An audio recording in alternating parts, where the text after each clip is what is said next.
I want to do a Mother's Day shout out to my mother, who anybody who knows me knows, like, me and my mom, we like this, you know, thick as thieves, white on rice. I don't play about my mama. My mother had me at 17. She had the ability to go to college. She got accepted to Fisk. My grandparents totally offered to keep me while she went off to school, and she said no.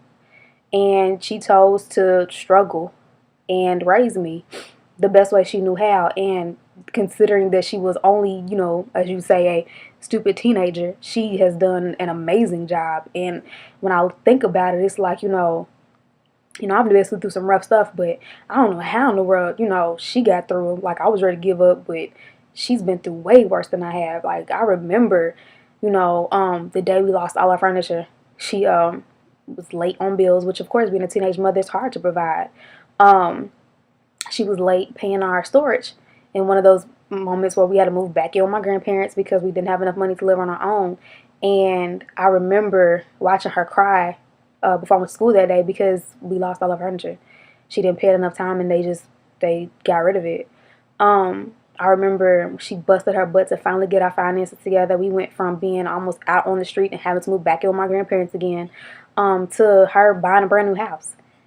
And I remember her crying the day of my 8th grade graduation because she had to go to work. And she was like, I hate that I have to miss out on these things because I have to work so much. And I'm like, why are you crying? Like, Mama, we still have high school, graduation, college. Like, I'm going to get to go through all of those. Like, please stop crying.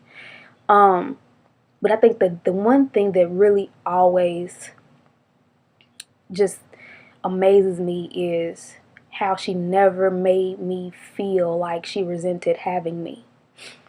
Because I think any person would feel that way after you're getting off from working your butt off to provide for a child, and you're walking in the night, the dark of night, to go pick up their medicine because they are sickly, they have asthma, they have really bad allergies, and on your way to do, to provide for their child and give them what they need, you get raped at gunpoint.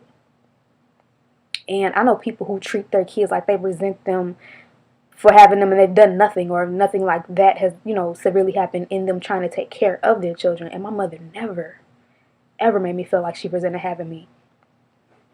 And that amazes me, how she's been able to go through so much and still keep a smile on her face.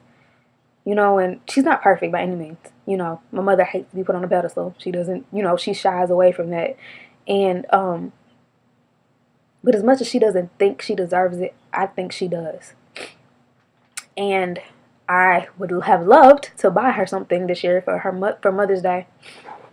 But I, once again, trying to pursue my dreams, and, her always behind me, cheering me on. I used to always ask her when I was a kid, because I always had big aspirations and dreams. I used to ask her things like, what kind of car would she want if she could pick any car in the world? What place would she want to travel to? Because I wanted to know those things, so when that day comes, I'm able to give her that. And I still hope and pray that I get to. Hope that after everything my mother's been through, that God grants me that for her. Because I love her.